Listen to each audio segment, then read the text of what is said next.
Привет, я Натали, и в сегодняшнем видео я хочу поговорить с вами о частых проблемах при заживлении татуировок и как этого избежать. Все мастера дают очень разные рекомендации, и, конечно же, от этого будет зависеть, как заживет ваша татуировка. Необходимо правильно выбрать мастера. В таком случае вы получите правильные рекомендации. И мы уже рассказывали в предыдущем видео о том, как же выбрать татуировщика. Но исходя из своего личного опыта в работе и опыта своих коллег, хочу сказать, что самая частая и распространенная проблема – это перепревание татуировки, простым языком говоря. Что происходит?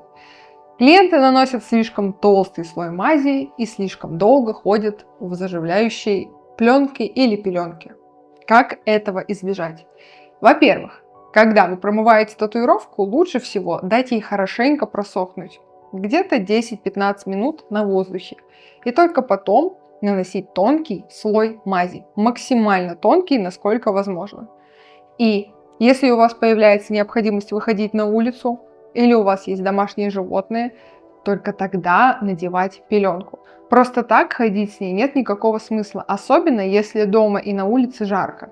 В таком случае ваша татуировка окажется в бане и перепреет. Почему это происходит? Если мы посмотрим с научной точки зрения, то любые процессы заживления не могут происходить без аэрации, а именно доступа кислорода.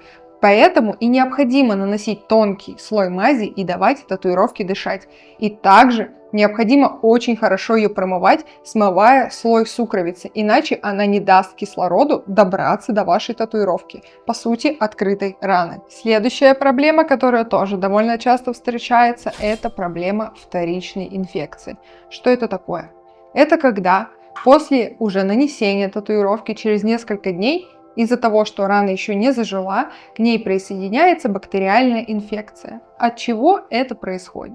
Происходит это, опять же, из-за того, что татуировка перепрела, то есть вы создали благоприятную среду для развития бактерий, либо это может происходить из-за того, что ваш иммунитет находится в состоянии супрессии, то есть подавленном.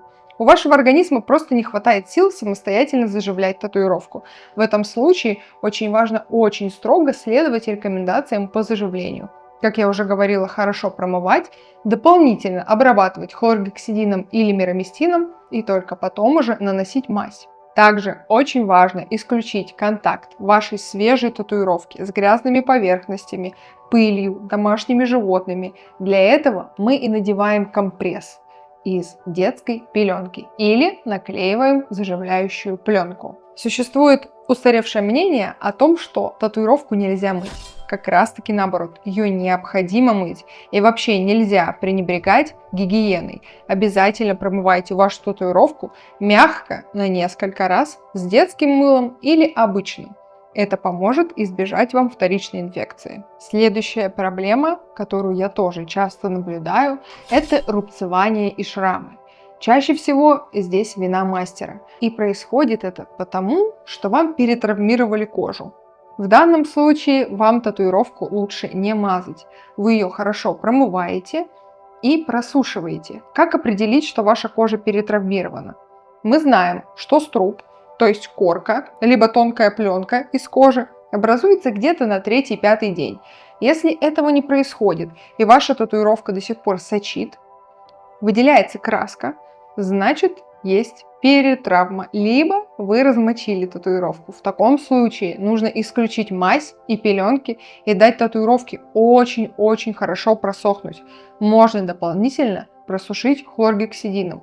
И только после того, как образуется струп, то есть корочка, можно опять приступать к увлажнению мазью. Коротко еще коснемся одной небольшой проблемки, это потницы. Это такие маленькие прыщички, которые появляются в основном вокруг татуировки, но бывают и на самой татуировке. Причина все та же. Отсутствие доступа кислорода и слишком высокая температура. Чтобы этого избежать, следуем предыдущим рекомендациям. И если это все-таки случилось, не пугайтесь, это ничего страшного. Нужно просто хорошо просушить вашу татуировку и пока что не наносить мазь. Вот и все. Также хочу рассказать вам о таком нюансе. Иногда у нас появляются образования на коже с такой белой шапочкой. Это моллюски. В норме они живут у всех на коже, Но так как в месте нанесения татуировки иммунитет у кожи ослаблен, они очень часто прикрепляются туда и могут держаться до нескольких месяцев в месте нанесения татуировки. Ни в коем случае их нельзя сковыривать. И что я здесь рекомендую?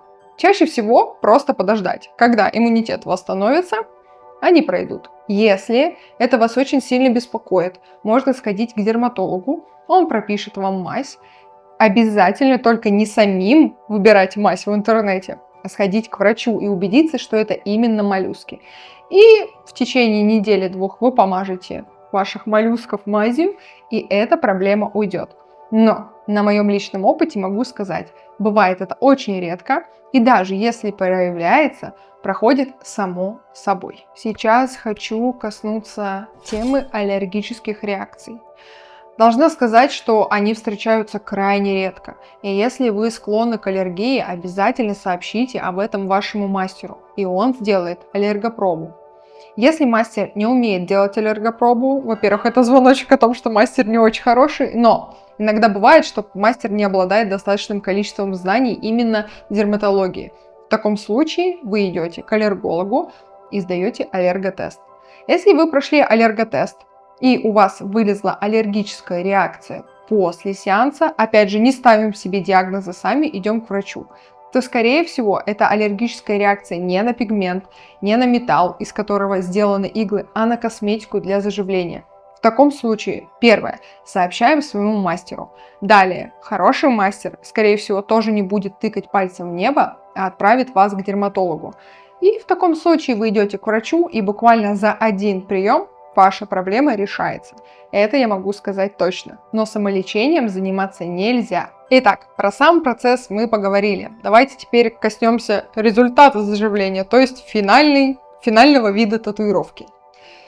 Бывает, что на некоторых местах выпадает краска, либо подтекает. Как правило, если мастер хороший, значит вы допустили ошибку в заживлении. И все это решается, конечно же, коррекцией. Но как же этого не допустить? Во-первых, берем во внимание все то, что я уже сказала. Далее еще несколько нюансов. Первое.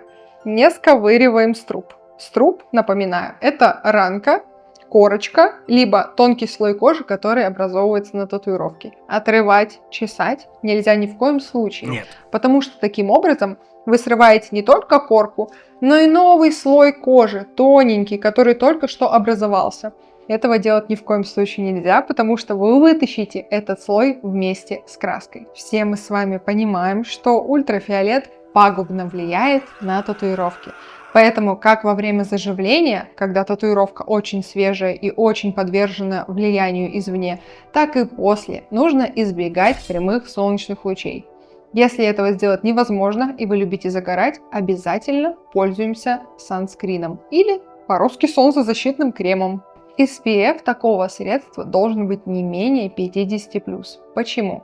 Потому что татуировка за счет того, что она темная, она притягивает к себе больше ультрафиолета, и потому уровень солнцезащитного средства должен быть выше. Бани, сауны, солярии, открытые водоемы, ванны под запретом. Возвращаемся к предыдущим пунктам. Во-первых, мы распариваем татуировку. Во-вторых, создаем комфортную среду для развития бактерий. И в-третьих, давайте подумаем, что происходит, когда мы распариваем татуировку. Наши поры расширяются, и пигмент выходит. Особенно из мокнущей, незажившей раны. И потому этого делать ни в коем случае нельзя. Но эти ограничения всего лишь на 2 недели, пока верхний слой кожи полностью не сформируется.